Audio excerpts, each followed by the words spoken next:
Hello friends, आज मैं आपको बताऊंगा श्री राधा रानी जी की मृत्यु कैसे हुई। इससे पहले आप हमारे वीडियो को लाइक करें और चैनल को सब्सक्राइब करें। बरसाने की भूमि पर मुरली की धुन बजी तो वृंदावन का हर पत्ता नाच उठा। यह वही मुरली थी जिसने कभी श्री राधा के हृदय को प्रेम में डुबो दिया था। पर आज मुरली की धुन में एक अनोखी उदासी थी। ऐसा लग रहा था जैसे स्वयं श्री कृष्ण का हृदय किसी विरह में डूबा हो। एक दिन राधा रानी शांत मुद्रा में यमुना किनारे बैठी थीं। उनके चेहरे पर अपूर्व शांति थी, पर आंखों में एक गहरी बात छिपी थी। ललिता सखी ने चिंतित होकर पूछा, सखी, आज तुम इतनी चुप क्यों हो? राधा ने हल्की मुस्कान दी। ललिता, अब मेरा समय आ गया है। मैं अब इस धरती के लीला क्षेत्र से विदा लेकर उस स्थान पर जाना चाहती हूं जहां से हम आए थे, श्री कृष्ण के गोलोक में। ललिता सखी की आंखों से आंसू बह निकले। सखी, ऐसा मत कहो, तुम्हारे बिना वृंदावन सूना हो जाएगा। राधा जानती थीं कि अंतिम क्षणों में वह एक बार श्री कृष्ण को अवश्य देखना चाहेंगी। उन्होंने नंदगांव संदेश भेजा, प्राणवल्लभ, एक बार आओ। कृष्ण पहुंचे, पीतांबर धारण किए, मुकुट में मोरपंख और हाथ में वही मुरली। कृष्ण ने देखा राधा का शरीर धीमे धीमे दुर्बल हो चुका था, पर मुखमंडल पर वही दिव्य आभा थी। कृष्ण ने राधा का हाथ अपने हाथ में लिया और कहा, राधे, मैं जानता हूं तुम अपने असली घर लौटना चाहती हो, पर तुम्हारे बिना मेरा वृंदावन कैसा होगा? राधा ने मुस्कुराकर कहा, श्याम, वृंदावन तो तुम्हारा ही नाम है और मेरा वजूद तुम्हारे प्रेम में ही है। जब तक यहां तुम्हारी लीला गूंजेगी, मैं यहीं रहूंगी, भले रूप में न सही, पर भावना में। कृष्ण ने अपनी मुरली होठों पर रखी और एक मधुर धुन बजाने लगे। राधा रानी ने अपनी आंखें बंद कीं, जैसे वह धुन उनके हृदय को सींच रही हो। गोपियां चारों ओर खड़ी थीं, उनके आंसू यमुना की लहरों में मिल रहे थे। जैसे ही धुन अपने चरम पर पहुंची, राधा का श्वास धीमा हुआ, होठों पर हल्की मुस्कान आई और उन्होंने एक शब्द कहा, श्याम। इतना कहते ही राधा रानी का शरीर स्थिर हो गया। यह मृत्यु नहीं थी, यह उनके प्रेम का पूर्ण मिलन था। जैसे ही राधा ने पृथ्वी पर अपनी लीला समाप्त की, आकाश में अपूर्व प्रकाश फैल गया। गंधर्व गा रहे थे, देवतागण पुष्प वृष्टि कर रहे थे।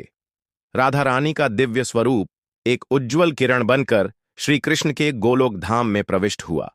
वहां श्री कृष्ण पहले से खड़े थे, बाहें फैलाए और बोले, राधे, तुम आ गईं, अब कोई विरह नहीं, सिर्फ अनंत मिलन। राधा ने मुस्कुराते हुए कहा, श्याम, अब हम सदा सदा के लिए साथ हैं। धरती पर वृंदावन में उस दिन से एक अजीब सी शांति छा गई। गोपियां अक्सर यमुना किनारे बैठकर वहीं मुरली की धुन गुनगुनातीं और महसूस करतीं कि राधा आज भी यहीं है, फूलों की महक में, हवा की ठंडक में और कृष्ण की मुरली में। यह कथा सिर्फ एक प्रस्थान की नहीं, बल्कि प्रेम के उस स्वरूप की है जो जन्म मृत्यु से परे है। राधा रानी ने हमें सिखाया, सच्चा प्रेम शरीर से नहीं, आत्मा से होता है, और आत्मा कभी मरती नहीं। कृष्ण ने राधा से पूछा, राधे, जाने से पहले तुम्हारी कोई इच्छा है? राधा ने कहा, श्याम, क्या एक बार फिर हम रास रच सकते हैं, वही जैसा कभी वृंदावन की चांदनी रात में हुआ था? कृष्ण ने सहमति में मुस्कुरा दिया। उस रात यमुना किनारे फिर से दीप जलाए गए, फूलों से भूमि सजाई गई, गोपियां, सखियां सब एकत्र हुए। कृष्ण ने बांसुरी बजाई और राधा उसके स्वर में खो गईं। ऐसा लगा मानो समय थम गया हो, तारे झुक आए हों और चांदनी भी प्रेम की चादर बनकर उन पर बिछ गई हो। रास के बाद राधा का शरीर अत्यंत कोमल हो गया था, जैसे हर सांस उनके प्रेम के सागर में विलीन हो रही हो। कृष्ण उन्हें सहारा देकर यमुना तट पर ले आए। राधा ने कहा, श्याम, जब मैं जाऊं तो मेरी स्मृति में इस वृंदावन में कोई अश्रु न गिरे। मैं चाहती हूं लोग मुझे विदाई में गीत और हंसी दें, क्योंकि मेरा प्रेम कोई दुख नहीं, बल्कि पूर्णता है। कृष्ण ने उनकी हथेली अपने हृदय पर रखी। राधे, तुम्हारा नाम मेरे हृदय की धड़कन है, कभी रुक नहीं सकता।